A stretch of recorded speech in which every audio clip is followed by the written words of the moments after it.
বন্ধুরা, আমরা যদি ষষ্ঠ শ্রেণীর গণিত বইয়ের অনুশীলনী 1.1-এর 2 নম্বর অঙ্কটি লক্ষ্য করি, দেখো এখানে 2 নম্বরে বলা হয়েছে নিচের সংখ্যাগুলো কথায় লেখো।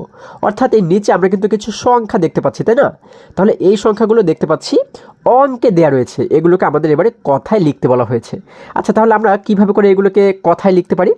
বন্ধুরা, এগুলোকে কথায় লিখতে গেলে সর্বপ্রথম কিন্তু আমাদের এই সংখ্যাগুলোকে পড়তে হবে। হ্যাঁ, আমরা যদি সঠিকভাবে পড়তে পারি তাহলে কিন্তু আমরা সঠিকভাবে কথায় লিখতেও পারবো। আচ্ছা, তাহলে আমরা এগুলোকে কিভাবে করে সঠিকভাবে পড়বো? আমরা তো নিশ্চয়ই এই সংখ্যাগুলোর স্থানীয় মান কিভাবে নির্ণয় করতে হয় সেই বিষয়টি জানি, তাই না? তাহলে স্থানীয় মানের সাহায্যে আগে আমরা শত, হাজার, লক্ষ এই জিনিসগুলোকে কিন্তু আমরা আগে আলাদা করব। যখন আলাদা করব তখন কিন্তু আমরা খুব সহজে পড়তেও পারবো। যেমন দেখো, আমরা যদি এই যে প্রথম সংখ্যাটি রয়েছে এই সংখ্যাটিকে যদি আমরা একটু শত, হাজার, হ্যাঁ, এগুলোকে যদি যদি একটু আলাদা করার চেষ্টা করি, দেখো যেমন আমরা দেখতে পাচ্ছি এই যে 9, আমরা জানি যে কোনো সংখ্যার ডান পাশে বা শেষে যে থাকে এটির স্থানীয় মান হচ্ছে একক। তাহলে এটি হচ্ছে একক, তার আগে হচ্ছে দশক, শতক, হাজার, অযুত।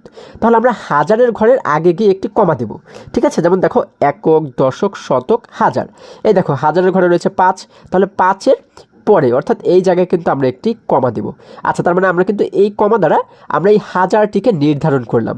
তাহলে এখানে হচ্ছে হাজার, এটি হচ্ছে অযুত, তাই না?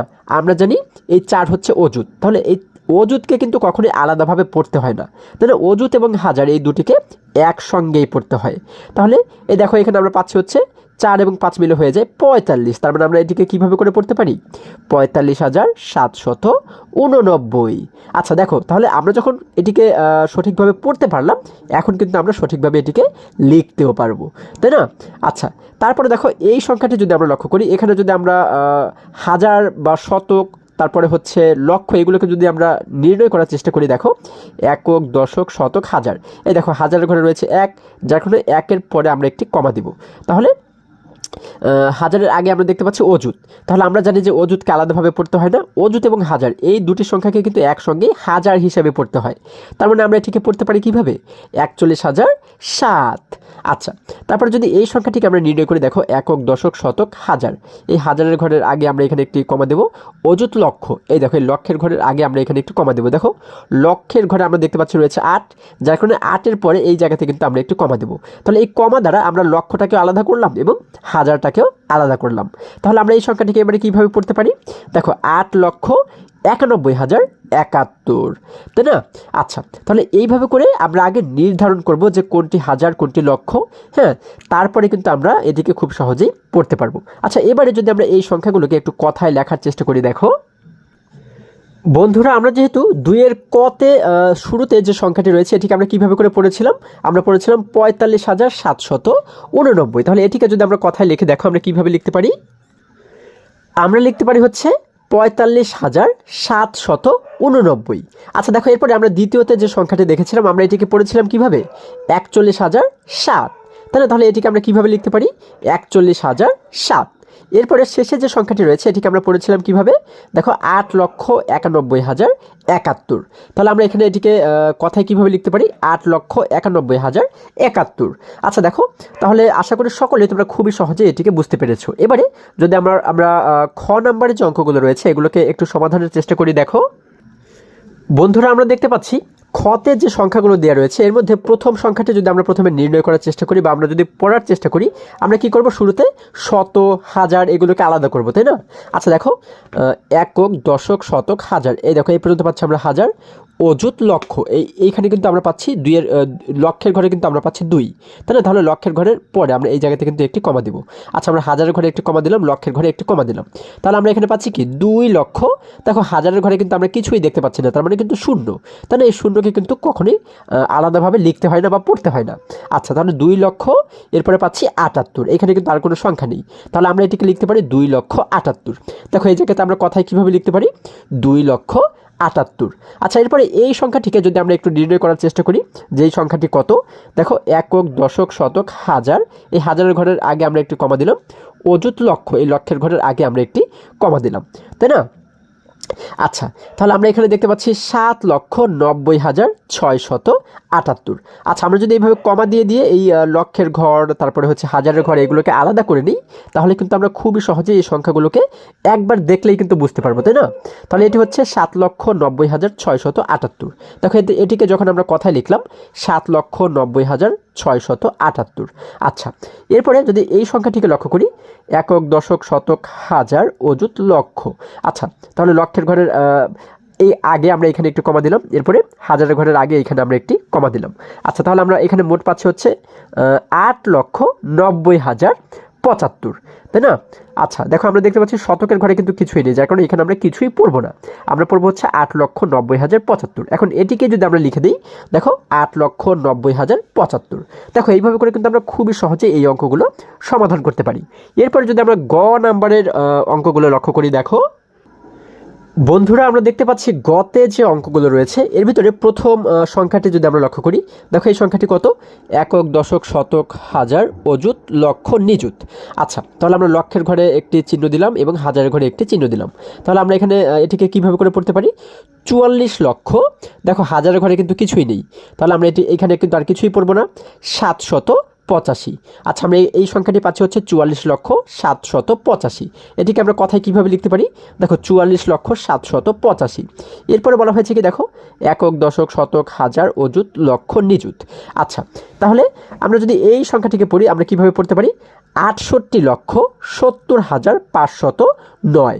আচ্ছা, তাহলে এটিকে কথায় কিভাবে লিখতে পারি? দেখো 68,70,509। এরপরে শেষের যে সংখ্যাটি রয়েছে, দেখো একক, দশক, শতক, হাজার, অযুত, লক্ষ, নিযুত। আচ্ছা, তাহলে আমরা এই যে 71কে কিন্তু বলবো আমরা এবারে লক্ষ। দেখো 71,05,070। আচ্ছা, আমরা এটিকে কথায় কিভাবে লিখতে পারি? 71,05,070। এরপর যদি আমরা ঘতে চলে যাই, দেখো বন্ধুরা আমরা যদি এবারে 2-এর ঘতে লক্ষ্য করি, দেখো এখানে শুরুতে যে সংখ্যাটি রয়েছে এটিকে আমরা কিভাবে করে নির্ণয় করতে পারি? দেখো একক, দশক, শতক, হাজার, অযুত, লক্ষ, নিযুত, কোটি। তাহলে আমরা এখানে কোটিটাকে চিহ্নিত করলাম, তারপর হচ্ছে লক্ষটাকে চিহ্নিত করলাম, হাজারটাকে চিহ্নিত করলাম, তাই না? তাহলে এই সংখ্যাটিকে আমরা কিভাবে করে পড়তে পারি? দেখো এই 5 যেহেতু কোটির ঘরে রয়েছে, তাহলে আমরা পড়তে পারি হচ্ছে 5,08,77,003। আচ্ছা, 5,08,77,003। দেখো এটিকে আমরা কথায় কিভাবে লিখতে পারি? 5,08,77,003। আচ্ছা, এরপরে আমরা দ্বিতীয়তে যে সংখ্যাটি দেখতে পাচ্ছি, দেখো এটিকে যদি একটু আমরা পড়ার চেষ্টা করি, একক, দশক, শতক, হাজার, অযুত, লক্ষ, নিযুত, কোটি। আচ্ছা, তাহলে এখানেও কিন্তু আমরা কোটি পর্যন্ত দেখতে পাচ্ছি, তাই না? তাহলে আমরা এই যে 9কে দেখতে পাচ্ছি, 9 হচ্ছে কি কোটির ঘরে রয়েছে, তাহলে আমরা এটিকে কীভাবে করে পড়বো? 9,43,09,799। আচ্ছা, আবার দেখো 9,43,09,799। তাহলে এটিকে আমরা কীভাবে করে পড়বো? দেখো আমরা এটিকে পড়বো হচ্ছে, আমরা এবারে লিখবো হচ্ছে 9,43,09,799। আচ্ছা, তাহলে দেখো আমরা এখানে জায়গায় একটু কম, এই জন্য আমি নিচে এই 99টাকে লিখে দিয়েছি। আচ্ছা, এরপর যদি আমরা সর্বশেষ সংখ্যাটি, দেখো এটিকে নির্ণয় করার চেষ্টা করি, বা এটিকে যদি আমরা একটু পড়ার চেষ্টা করি, একক, দশক, শতক, হাজার, অযুত, লক্ষ, নিযুত, কোটি। আচ্ছা, এটিও কিন্তু আমরা দেখতে পাচ্ছি কোটির ঘর পর্যন্ত রয়েছে। তাহলে কোটির ঘরে দেখতে পাচ্ছি রয়েছে 8, তাহলে এটিকে আমরা কীভাবে করে পড়তে পারি? 8,39,00,000। হাজারের ঘরে কিন্তু দেখো দুটোই আমরা শূন্য দেখতে পাচ্ছি, তার মানে হাজারের ঘরে আমাদের কিছুই পড়ার মতো নেই। আমরা এরপরে পড়তে পারি হচ্ছে 765। অর্থাৎ আবারও যদি আমরা পড়ি 8,39,00,765। আমরা এটিকে কীভাবে করে লিখতে পারি? দেখো 8,39,00,765।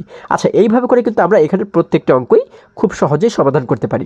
এরপরে যদি আমরা আবারও বইয়ের কাছে ফিরে যাই, দেখো বন্ধুরা আমরা যদি এবারে আরেকটু নিচে অর্থাৎ 3 নম্বর প্রশ্নটি লক্ষ্য করি, এখানে 3 নম্বরে আমাদেরকে বলা হয়েছে নিচের সংখ্যাগুলোতে যে সকল সার্থক অঙ্ক আছে তাদের স্থানীয় মান নির্ণয় করো। আচ্ছা, আমরা যদি এটিকে আবারও বোঝার চেষ্টা করি, আমাদেরকে বলা হয়েছে নিচের সংখ্যাগুলোতে যে সকল সার্থক অঙ্ক আছে তাদের স্থানীয় মান নির্ণয় করো। আচ্ছা, তাহলে এই যে সংখ্যাগুলো আমরা দেখতে পাচ্ছি, এই সমস্ত সংখ্যাগুলোতে যে সার্থক অঙ্ক আছে, আচ্ছা এই যে সার্থক অঙ্ক বলা হয়েছে, সার্থক অঙ্ক বলতে আমরা কি বুঝি? সার্থক অঙ্ক বলতে কিন্তু আমরা এর আগেও জেনেছি যে শূন্য বাদে, শূন্য বাদে 1 থেকে 9 পর্যন্ত যে সংখ্যাগুলো রয়েছে সেগুলোকেই কিন্তু বলা হয় সার্থক অঙ্ক, তাই না? শূন্য ছাড়া কিন্তু, শূন্যকে কিন্তু আমরা সার্থক অঙ্ক বলতে পারি না। আচ্ছা, তাহলে আমরা শিখলাম হচ্ছে 1 থেকে 9 পর্যন্ত যে অঙ্কগুলো রয়েছে এই প্রত্যেকটি হচ্ছে এক একটি সার্থক অঙ্ক, তাই না? তাহলে এবার আমাদের বলা হয়েছে যে এই সংখ্যাগুলোর ভিতরে যে সার্থক অঙ্কগুলো রয়েছে তাদের স্থানীয় মান নির্ণয় করো। আচ্ছা, আমরা তো স্থানীয় মান এর আগেও অনেকবার নির্ণয় করেছি, ছোট ক্লাসে যখন ছিলাম তখন কিন্তু আমরা নির্ণয় করেছি, তাই না? এটি কিন্তু আমাদের জন্য আর নতুন কিছু না। আচ্ছা, তাহলে চলো আবারও আমরা এখান থেকে এই যে সংখ্যাগুলো রয়েছে এগুলোর স্থানীয় মান একটু নির্ণয় করার চেষ্টা করি। বন্ধুরা, আমরা দেখতে পাচ্ছি 3-এর কতে বলা হয়েছে 72। দেখো 72-এর ভিতরে কিন্তু মোট 2টি অঙ্ক রয়েছে, তাই না? তাহলে এগুলোর স্থানীয় মান যদি আমরা নির্ণয় করি, আমরা জানি যে কোনো অঙ্কের বা যে কোনো সংখ্যার শেষে যে অঙ্কটি থাকে এটির স্থানীয় মান হচ্ছে একক, এবং তার আগে যে থাকে এটিকে বলা হয় দশক, তাই না? আমরা জানি একক, দশক, শতক, হাজার, অযুত, লক্ষ, নিযুত, কোটি, তাই না? আচ্ছা, তাহলে এই যে শেষের অঙ্কটি এটিকে বলা হয় কি? এটিকে বলা হয় কিন্তু একক, তাই না? অর্থাৎ এর স্থানীয় মান হচ্ছে একক। তাহলে এই 2কে আমরা লিখতে পারি কিন্তু 2 একক, বা 2 এককে কীভাবে লেখে? আমরা কিন্তু শুধুমাত্র 2 লিখলেই হয়ে যায় 2 একক, ঠিক আছে? আমরা এখানে শুধুমাত্র 2 লিখলেই কিন্তু হয়ে যাচ্ছে। আচ্ছা, এরপর আমরা দেখতে পাচ্ছি 7-এর স্থানীয় মান হচ্ছে দশক, তাই না? তাহলে 7-এর স্থানীয় মানটাকে আমরা কীভাবে করে লিখব? আমরা যে কাজটি করব সেটি হচ্ছে এই শুরুতে একটি 7 দিয়ে, হ্যাঁ, আমরা শুরুতে একটি 7 দিয়ে এই 7টাকে এই জায়গাতে আমরা লিখে দেবো। এরপর আমরা দেখব যে এই পাশে ডান পাশে মোট কতটি অঙ্ক রয়েছে, প্রত্যেকটি অঙ্কের জন্য আমরা একটি একটি করে শূন্য দিয়ে দেবো। আচ্ছা, যেহেতু এখানে একটি অঙ্ক রয়েছে যার কারণে এই পাশে আমরা একটি শূন্য দিয়ে দেবো, ঠিক আছে? তাহলে এখানে কিন্তু মোট হয়ে গেল 70, তাই না? তাহলে 7-এর স্থানীয় মান হচ্ছে কি? এখানে আমরা পাচ্ছি কি? 70। আচ্ছা, তাহলে এই দেখো আমাদের কিন্তু ক নাম্বার অঙ্কটি সমাধান করা হয়ে গেল। এরপরে যদি আমরা খতে লক্ষ্য করি, দেখো এখানে আমরা দেখতে পাচ্ছি যে সংখ্যাটি রয়েছে সেটি হচ্ছে 359। তাহলে এখানে সবার শেষে যে অঙ্কটি রয়েছে সেটি হচ্ছে 9, তাই না? তাহলে 9-এর স্থানীয় মান আমরা কীভাবে লিখতে পারি? আমরা জানি এটি যেহেতু একক, তাই না? যার কারণে একককে কীভাবে লিখতে হয়? শুধুমাত্র 9 লিখলেই কিন্তু এটি হয়ে যাবে একক। আচ্ছা, এরপরে এককের আগে রয়েছে দশক, তাই না? তাহলে 5 কিন্তু দশক। তাহলে আমরা 5 দশকটাকে আমরা কীভাবে করে লিখতে পারি? আমরা কিন্তু দেখো 5-এর জন্য প্রথমে এই জায়গাতে আমরা একটি 5 দিব। এরপরে আমরা জানি এই পাশে যে কয়টি অঙ্ক থাকবে প্রত্যেকটি অঙ্কের জন্য আমরা একটি একটি করে শূন্য দেব। 5-এর এই পাশে যেহেতু 2টি অঙ্ক রয়েছে যার কারণে আমরা একটি অঙ্ক রয়েছে যার কারণে আমরা এখানে একটি শূন্য দিয়ে দেবো। তাহলে কিন্তু হয়ে গেল 50, তাই না? তাহলে 5-এর মান হচ্ছে 50, তাই না? আচ্ছা, এরপরে আমরা দেখতে পাচ্ছি এখানে রয়েছে 3। এই 3-এর স্থানীয় মান কত? দেখো আমরা দেখতে পাচ্ছি একক, দশক, শতক, এটি কিন্তু শতক। আচ্ছা, তাহলে 3-এর স্থানীয় মানটাকে আমরা কীভাবে নির্ণয় করব? এখানে রয়েছে 3, এজন্য 3টাকে আমরা এই জায়গাতে লিখে দিলাম। এরপরে এই পাশে যে কয়টি অঙ্ক রয়েছে আমরা এক একটি অঙ্কের জন্য এক একটি করে যদি শূন্য দিই, দেখো একটি অঙ্ক, 2টি অঙ্ক, তাই না? যার কারণে আমরা কী করব? 2টি শূন্য দিয়ে দেবো, একটি শূন্য, 2টি শূন্য। তাহলেই কিন্তু আমাদের এখানে মোট হয়ে গেল 300, অর্থাৎ 3-এর স্থানীয় মান হচ্ছে কি? 300। আচ্ছা, তাহলে আমরা এই 3টি অঙ্ককেই বা 3টি সংখ্যাকে যদি যোগ করে দিই তাহলে কিন্তু আমাদের এই 359 হয়ে যাবে, ঠিক আছে? আচ্ছা, তাহলে আমাদের কিন্তু এই দুটিকে সমাধান করা হয়ে গেল। এইভাবে করে আমরা স্থানীয় যে মান সেটিকে কিন্তু নির্ণয় করতে পারি। আচ্ছা, এরপর যদি আমরা পরবর্তী অঙ্কে চলে যাই, দেখো বন্ধুরা আমরা গতে যে সংখ্যাটি দেখতে পাচ্ছি, দেখো এই সংখ্যার একদম শেষে রয়েছে 3, 3-এর স্থানীয় মান হচ্ছে একক, তাই না? তাহলে আমরা 3-এর স্থানীয় মানটাকে আমরা কীভাবে লিখব? আমরা কিন্তু লিখব শুধুমাত্র 3, তাই না? আমরা লিখে দিলাম শুধুমাত্র 3। আচ্ছা, এরপরে আমরা দেখতে পাচ্ছি এই যে শূন্য কিন্তু কোনো সার্থক অঙ্ক নয়, তাই না? কিন্তু আমাদের কিন্তু বের করতে বলা হয়েছে কি যে সমস্ত সার্থক অঙ্কগুলো এখানে রয়েছে সেগুলোর স্থানীয় মান। আচ্ছা, তারপরে আমরা শূন্যের স্থানীয় মান যদি আমরা ইচ্ছে করে তাহলে কিন্তু আমরা বের করতে পারি। আচ্ছা, তাহলে এই শূন্যের স্থানীয় মানটাকে আমরা কীভাবে লিখব? দেখো এই শূন্যটাকে আমরা এই জায়গাতে শুরুতে আমরা এখানে লিখে দিলাম। এরপর আমরা কি করব? শূন্যের এই পাশে যে কয়টি অঙ্ক রয়েছে সেই কয়টি শূন্য দেব, যেহেতু এখানে একটি অঙ্ক রয়েছে যার কারণে আমরা একটি শূন্য দেব। আচ্ছা, এরপরে 2-এর স্থানীয় মান যদি আমরা নির্ণয় করি, দেখো এই 2টাকে আমরা এই জায়গাতে লিখে দিলাম। এরপর 2-এর পাশে কয়টি সংখ্যা রয়েছে? একটি, 2টি, যার কারণে আমরা 2টি শূন্য এখানে দিয়ে দেবো, হয়ে গেল। এরপরে 4-এর স্থানীয় মান যদি আমরা নির্ণয় করি, এই 4টাকে আমরা লিখে দিলাম এই জায়গাতে। দেখো আমরা 4টাকে লিখে দিলাম হচ্ছে এই জায়গাতে, লিখে দিলাম 4। এরপরে আমরা দেখব 4-এর এই পাশে কয়টি সংখ্যা রয়েছে? একটি, 2টি, 3টি, যার কারণে আমরা 3টি শূন্য দিয়ে দেবো, একটি, 2টি, 3টি। তাহলে কিন্তু দেখো এখানে প্রত্যেকটি সংখ্যার স্থানীয় মান আমাদের নির্ণয় করা হয়ে গেল। এরপরে ঘতে যদি লক্ষ্য করি, এখানে শেষে রয়েছে 9, 9-এর স্থানীয় মান যদি আমরা নির্ণয় করি আমরা কিন্তু 9-এর স্থানীয় মান পাবো হচ্ছে 9, তাই না? আচ্ছা, এরপরে শূন্যের স্থানীয় মান কি? দেখো এই শূন্যের জন্য শূন্যটাকে আমরা এই জায়গাতে লিখে দিলাম।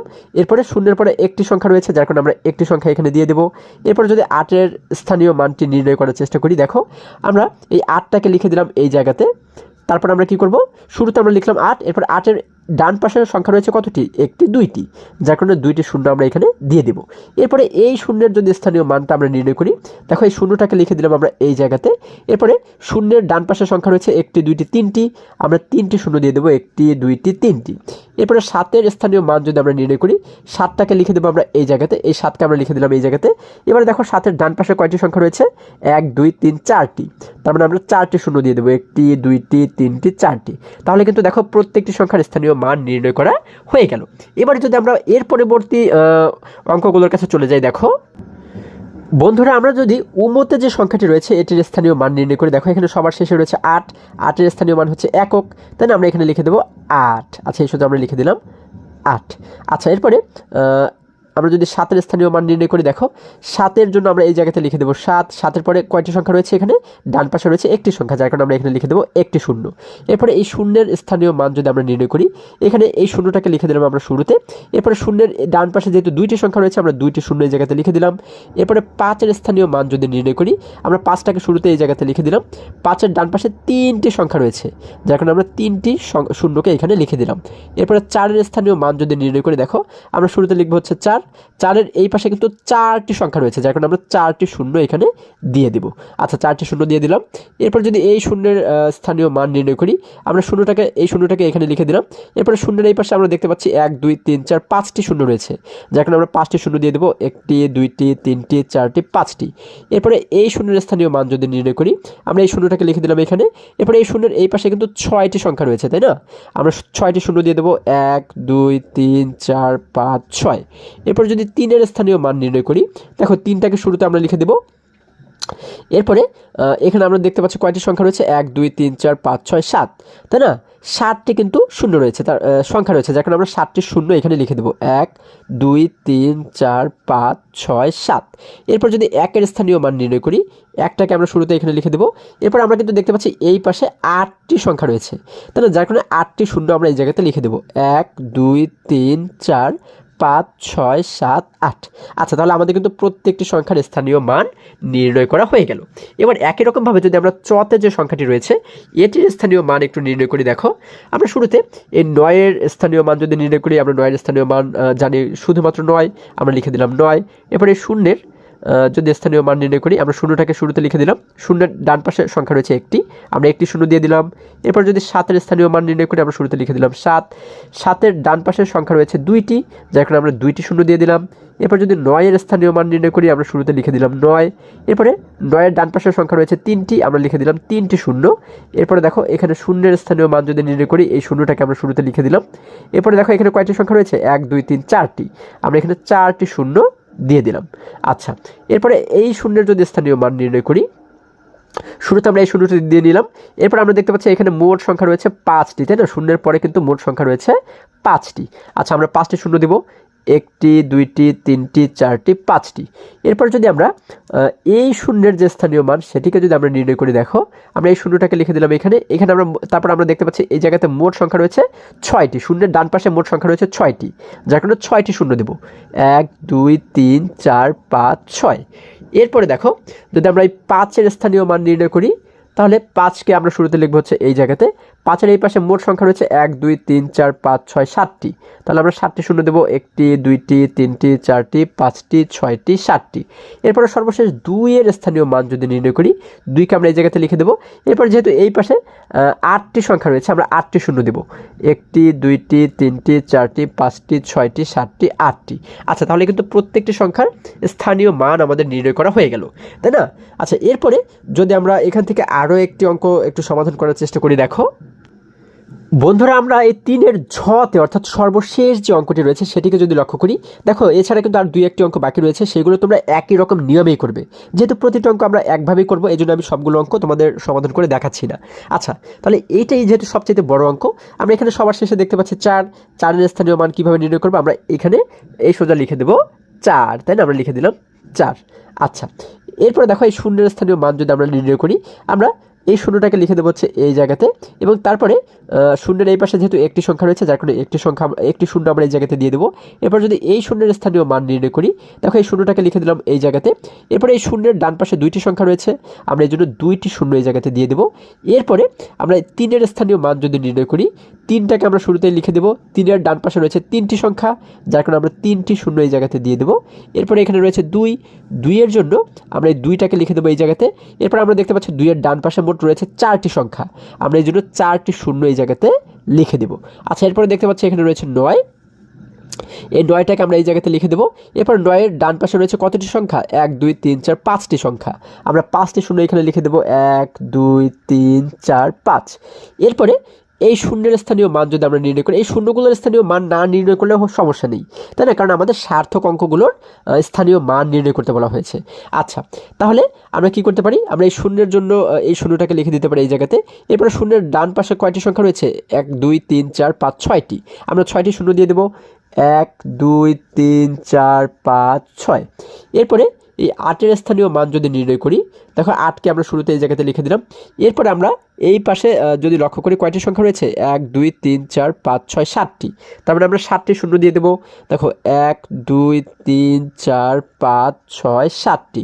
এরপরে যদি 7-এর স্থানীয় মান নির্ণয় করি, দেখো আমরা 7টাকে এই জায়গাতে লিখে দিলাম। এরপর আমরা কি করব? এই জায়গাতে দেখব কতটি সংখ্যা রয়েছে? 1 2 3 4 5 6 7 8টি, তাহলে 8টি শূন্য দিয়ে দেবো। 1 2 3 4 5 6 7 8।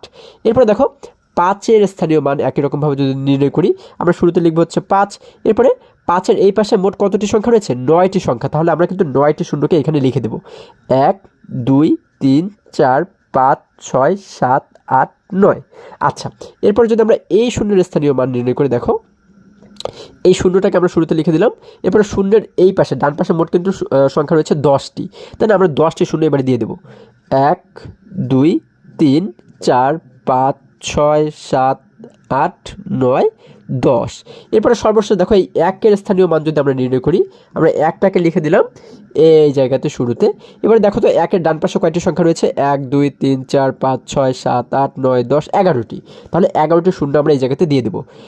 1টি 2টি 3টি 4টি 5টি 6 7 8 9 10 11। তাহলে কিন্তু আমাদের প্রত্যেকটি সংখ্যার স্থানীয় মান নির্ণয় করা হয়ে গেল। বন্ধুরা, আশা করি আজকের প্রত্যেকটি অঙ্ক তোমরা খুবই সহজে এবং খুবই মজায় শিখতে পেরেছো। আজকে আমাদের এই পর্যন্তই, আবারও দেখা হবে পরবর্তী ভিডিওতে। আর হ্যাঁ, তোমরা যদি আমার চ্যানেলে নতুন হয়ে থাকো, তাহলে এখনই চ্যানেলটি সাবস্ক্রাইব করে পাশে থাকো, যেন আমার যে কোনো ভিডিও আপলোড করার সাথে সাথে খুব সহজেই তোমরা সেটি পেতে পারো। সকলে ভালো থাকো, সুস্থ সবল থাকো, এই কামনা করে শেষ করছি। ধন্যবাদ সকলকে।